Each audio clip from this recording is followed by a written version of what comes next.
बिस्मिल्लाहिर्रहमानिर्रहीम। अस्सलाम वालेकुम माय डियर स्टूडेंट्स। सबसे पहले आप लोगों को वेलकम है द एक्सीलेंस एकेडमी प्लेटफॉर्म पर। डियर स्टूडेंट्स, आज हमने डिस्कस करने हैं फर्स्ट ईयर बायोलॉजी का चैप्टर 5 लेक्चर 12 है हमारा, और आज का हमारा टॉपिक है रेट्रोवायरसेस। डियर स्टूडेंट्स, इस टॉपिक से रेलिवेंट जितने भी शॉर्ट क्वेश्चन, एमसीक्यूज या लॉन्ग क्वेश्चन होंगे वो भी हम साथ साथ डिस्कस करेंगे।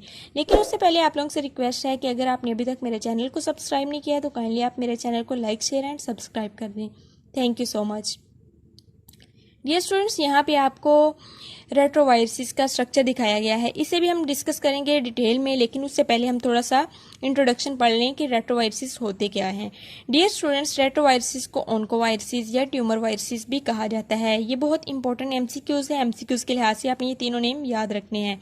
रेट्रोवायरसेस को अगर डिफाइन करें तो ये ऐसे वायरसेस हैं जिनके पास एक खास एंजाइम होता है जिसे रिवर्स ट्रांसक्रिप्टेज एंजाइम कहते हैं, और इन वायरसेस का काम है कि इन्होंने ह्यूमन बींग्स के अंदर एड्स और कैंसर जैसी बीमारियों को कॉज करना होता है।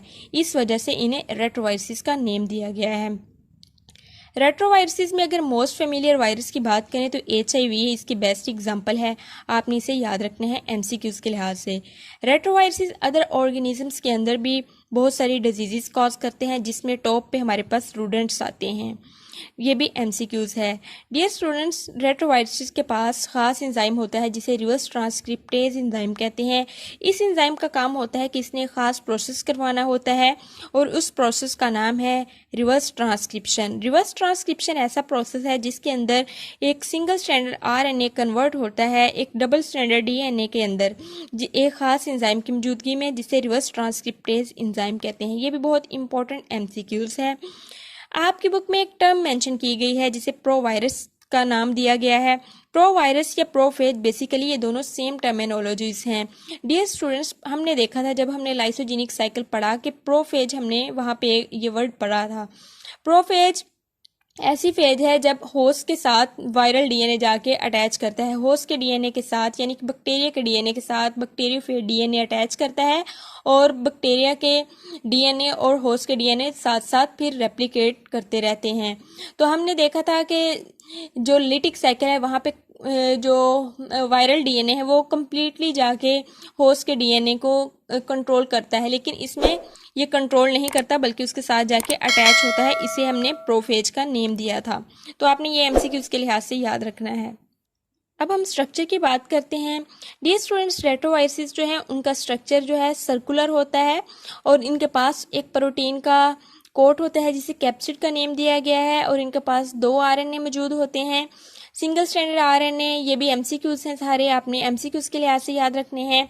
और इनके पास 2 एंजाइम होते हैं, रिवर्स ट्रांसक्रिप्टेज एंजाइम, और इनके पास एक इन्वेल्प होता है जो कि होस्ट से ड्राइव किया गया होता है, और इनके पास इन्वेल्प स्पाइक मौजूद होती हैं। ये तमाम के तमाम एमसीक्यूज हैं, और आपने इन्हें एमसीक्यूज के लिहाज से याद रखना है। ये स्पाइक जो है ये इन्हें अटैच करने में हेल्प देते हैं। जब ये होस्ट के साथ जाके, होस्ट के रिसेप्टर के साथ जाके अटैच करते हैं तो ये स्पाइक इन्हें बहुत हेल्प करते हैं अटैचमेंट में। अगर हम डायमीटर की बात करें तो जो रेट्रोवायरसेस हैं उनका डायमीटर 100 नैनोमीटर होता है। ये बहुत इंपॉर्टेंट एमसीक्यूज हैं। डियर स्टूडेंट्स, रेट्रोवायरसेस जो हैं ये होस्ट स्पेसिफिक होते हैं, यानी कि ये खास होस्ट के साथ ही जाके अटैच करते हैं।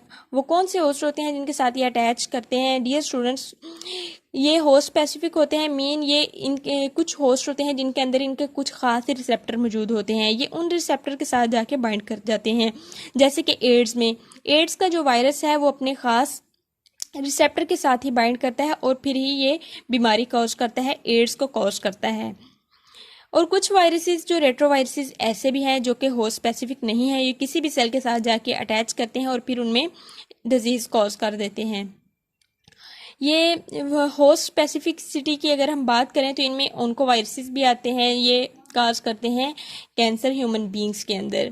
रिसेप्टर्स की बात करें तो ये अपने रिसेप्टर्स के साथ जाके ही बाइंड करते हैं, जैसे कि एड वायरस जो है ये अपने खास रिसेप्टर के साथ जाके ही अटैच करता है। उस रिसेप्टर का नेम है CD4 रिसेप्टर। CD4 रिसेप्टर के बगैर ये अटैच नहीं होगा, इसके साथ अटैच होगा तो ये डिजीज कॉज करेगा। ये अपने एमसीक्यूज के लिहाज से बातें याद रखनी है। और फिर जब ये अटैच करता है तो फिर ये जाके इम्यून सिस्टम को वीक कर देता है। इम्यून सिस्टम ये खास सेल्स को वीक करता है जो कि हमारे बहुत ज़्यादा इम्यूनिटी में हेल्पफुल सेल्स हैं। वाइट ब्लड सेल्स जिनमें खास सेल्स ल्यूकोसाइट्स आते हैं। ये तमाम एमसीक्यूज हैं। डियर स्टूडेंट्स, ये अगर आपको लॉन्ग क्वेश्चन के लिहाज से क्वेश्चन आए तो उसमें आपने वो स्ट्रक्चर भी बनाना होगा।